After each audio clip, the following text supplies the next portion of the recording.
Hi everyone, so today in this video I'm going to do my 32-33 week update.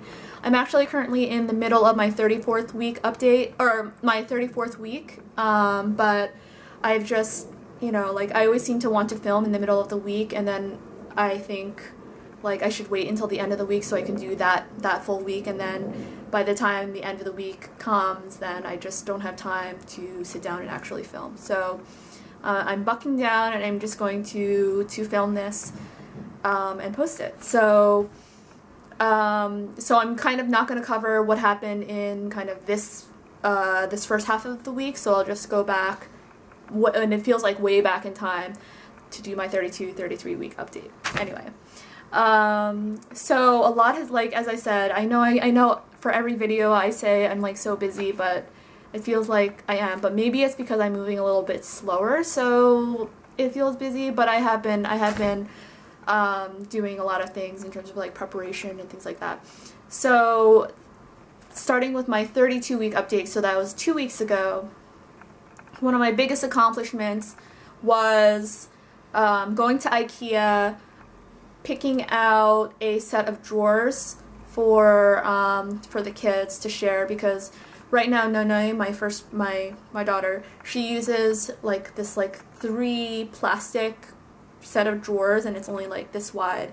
And with the baby stuff coming in, we have a lot more clothes and things that we just need to put things in terms of the drawer.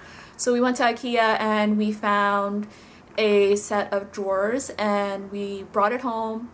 The people at IKEA are really nice, and they helped us, take it off the shelf, and we brought it home, and it's pretty heavy, nearly almost 100 pounds, 90 pounds. And so I took each piece out of the car, and I brought it upstairs or whatever. So, and on Tuesday of 2 weeks ago, I think it was a Tuesday, I built the whole thing all by myself, and for me, that was a major accomplishment, because it was one thing that I was really dreading. There were 3 things that I mentioned I think in my last video that I was dreading, which was building that dresser, building the crib, and installing the car seat. And I think probably building the dresser was the hardest thing, so that was the first thing that I wanted to get off my list, just because as I progress in this pregnancy, I'm just getting more and more tired and things like that. So I spent a whole day building it, and it's built, and it's now in their room, and I've started filling it up, and I think I'm going to do a video on, and I posted it, I think I wrote a blog post about it on my blog, which is piecesofm.com, which is also in the description box below, and I posted it on Instagram and things like that. So I think I'm going to do a video of a closet tour once it's done. So even though it's been 2 weeks, I still haven't finished their closet. There's still things I need to organize, and still baby things I need to put in their closet. So eventually I will try to do a video on that. And then that same week, for 32 weeks, I had my 32-week ultrasound, and I needed a follow-up ultrasound, because theoretically you don't need any more ultrasounds after the 20-week ultrasound, but at the 20-week ultrasound I found out that I had a low-lying placenta, which meaning my placenta was a little too close to the cervix, essentially, than was desired. So I needed to check to see if it had moved up, and my doctor had assured me that 90% of cases, they resolve by themselves or whatever, but and then if you have a low-lying placenta, then you're more at risk to have to do a C-section. So I was, it's been on my mind, I've been worried about it, and so 32 weeks finally came, and we checked it out, and it moved up. So thank goodness I was within that 90%, that 90% bracket or whatever. And so the baby looks good. At that point the head was down, and the placenta was way far from the cervix, and I think the cervix looked good, and so I was very happy about that. So at least at that point it seemed like I was good to go for a vaginal delivery, assuming everything kind of like goes well. Again, you know, like the baby moves, you know, from, you know, the baby is continually moving, so things could happen, and then, you know, your delivery might, you know, there might be complications or whatever, so you still might need a C-section. But at least, you know, at least that test, I guess, or that checkup was good, so that made me really, really happy. So once I told my doctor, we're all good, since it's all good and everything, we discussed, because as I mentioned in my last video, my doctor is actually leaving the practice, and it's like right kind of like around my due date and things like that. So we finally, well, not finally, but we set an induced date or an induction date. I don't even know if induction is the proper terminology, but we set a date and time of when I would induce if the baby doesn't come before, or if it doesn't come before my due date. And so that's kind of exciting. So hopefully, you know, I'd really like to deliver with my doctor. And with Noi, it was different because when I went to the OB, I didn't have a dedicated OB. I saw every single OB in that practice. Probably there were maybe like 8 OBs. So I didn't have any really relationship with the OBs there and things like that. But my OB this time, I have a relationship. You know, I've been working with her for a long time. So I kind of wanted to do it. I want to deliver with her if I can. So that's why I set the induction date, which is actually kind of fine for me, just because I actually got induced with Nonoi because she was past her due date, and the doctor at the time was like, you might as well just, you know, induce, you know, why wait a week or 2 weeks to see if the baby will come, you know, if she's ready or whatever. And I had a really good experience. So I don't feel that bad about setting an induced date. I'm crossing my fingers that it'll go as well with this one as it did with Nonoi. So that is set. So that was that was pretty much 32 weeks. And then last week, 33 weeks, I built the crib, and I don't know if you can see right over here, that's what it looks like. And I will probably, I'm thinking maybe, you know, maybe, I don't know how I'm gonna decorate this space, like over here, like above the crib, or if I'm gonna decorate, I'm a really bad decorator, but we'll see. So, I mean, this is not her nursery, this is my room, and, but I don't know if I'm gonna do anything. In terms of my room is almost done. There was like a radiator like near the floor that I needed to take out, and that was done. It was taken out, the wall was painted, my bed was moved to where I wanted it to be. So those major things of my room are done. Now I need to move. I also picked up the end of 33 weeks, or this past weekend, a changing table that my friend gave me. So I need to set that all up and things like that. But I think after I had built this crib, I haven't really done much. I just been, I don't know, I guess like tired. It's like a combination of tired and a lot of new things going on this week in my 34th week. So I haven't done that much. I also found a pediatrician for the baby, and that is really good because it was in the location that I desired.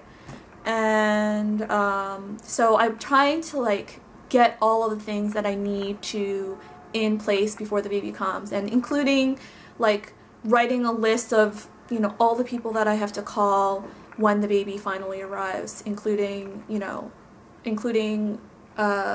well, I have a pediatrician now, but I'm going to need to call them. I'm going to need to call my insurance, or yeah, to get the baby insurance, and there's just like all these things that I need to do in preparation. So I might also do a video of that. I know I said like all these videos that I've been doing, but I really need to like buck down and actually do them. But I think it would be helpful once I actually do it and then share it with you guys if you are expecting. I think it would be helpful. I think another reason why I'm so tired is because it's been a week and a half now, so I guess the beginning of my 33rd week I started finally potty training Nonai, and I've been meaning to potty train her ever since probably July, when she finished up with her old school, but I just never ended up doing it. And then finally, you know, like we were like, okay, let's try to do this, and so that hasn't been going that smoothly. I thought it was actually like a good time for me to do it, because I'm always getting up anyway to go to the bathroom in the middle of the night, but she's not she's not waking up to go to the bathroom, essentially, and she feels bad about it, and she knows what she needs to do, and she recognizes it, but she's like, Mama, like I don't know how to wake up. Can you help wake me up? And she is getting better in terms of, you know, because before it, you know, like I would have to like drag her, and then sometimes I do have to like really pull her out of bed, but I think the past couple days, you know, I can say, come on, let's get up, we have to go to the bathroom, you know, she can get up by herself more easily. But I think she has quite a number of accidents in the middle of the night that, like, you know, the whole process of like changing her and then changing bed sheets and things like that, it's making me tired during the day. I think you know, as well, you know, I'm, you know, like I said, you know, progressing in my pregnancy, so I think I'm just, you know, getting bigger and in general getting a little bit more tired, but I think this is like making me even more tired or whatever.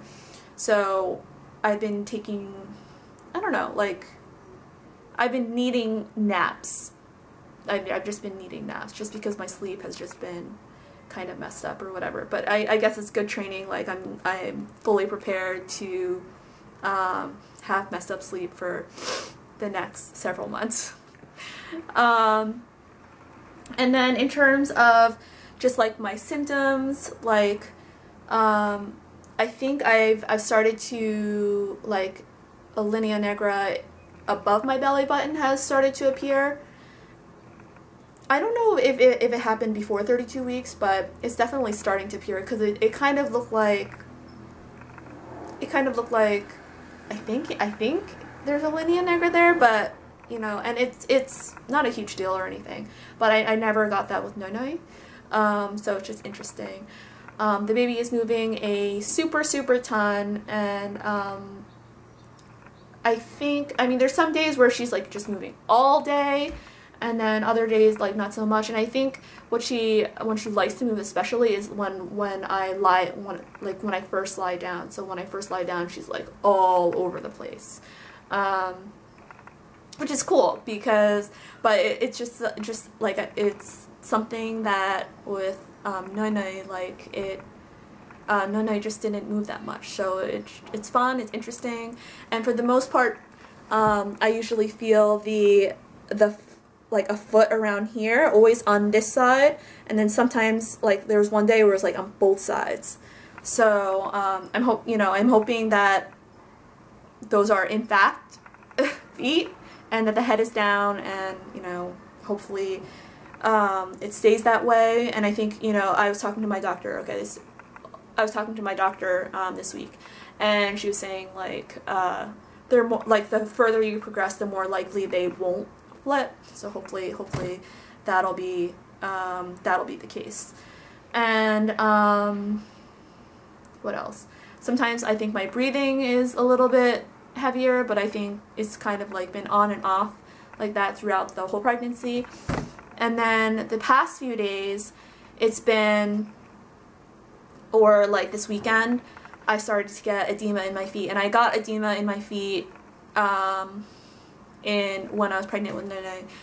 But this pregnancy, I haven't gotten it that much, and it was like more prolonged with Nene.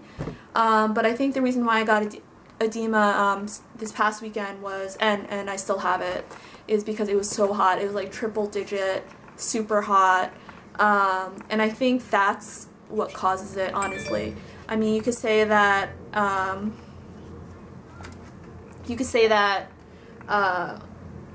you know, like maybe the baby is pushing down in certain places or whatever, but in my opinion, I think, okay, so my camera died. So as I was saying, I think it's just the heat that is just causing the edema, and it kind of goes up and down, and it's starting to cool down now, but, so I think it's getting a little bit better, but when it was like really, really hot, it's just, and don't get me wrong, like summer is like my favorite season. It's just that like when it was like 99, like triple digits, like 100 to 102, it was just too hot, and it's like I can't even breathe. I think it just made my breathing more difficult, and like my feet swollen, and it's not the end of the world. And in terms of cramps, like at night, I feel like I'll get them sometimes, and it's ironic because there was one day where I walked a lot and didn't get it, and then another day where I didn't walk that much, and I got it. So, but it's definitely not as much as when I was pregnant with Nana. And the last thing I think that is noteworthy of these past 2 weeks is that somebody touched my belly. And the thing is that like somebody, meaning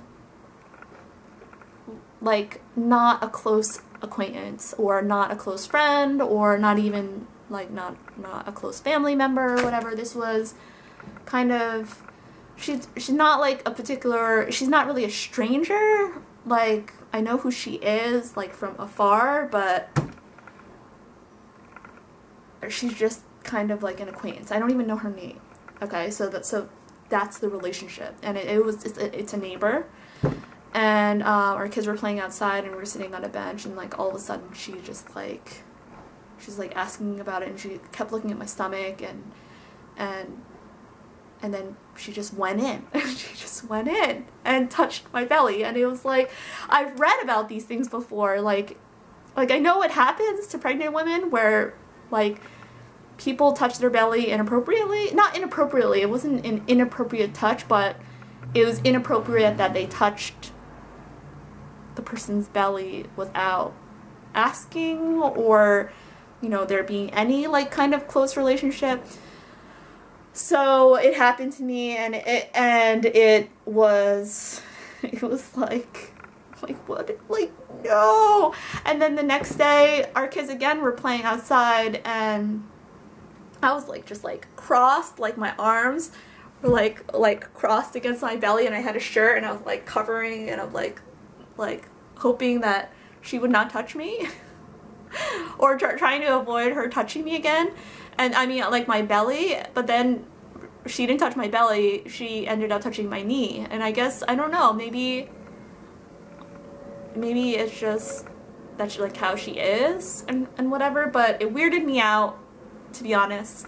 And there are plenty of articles in terms of, you know, how to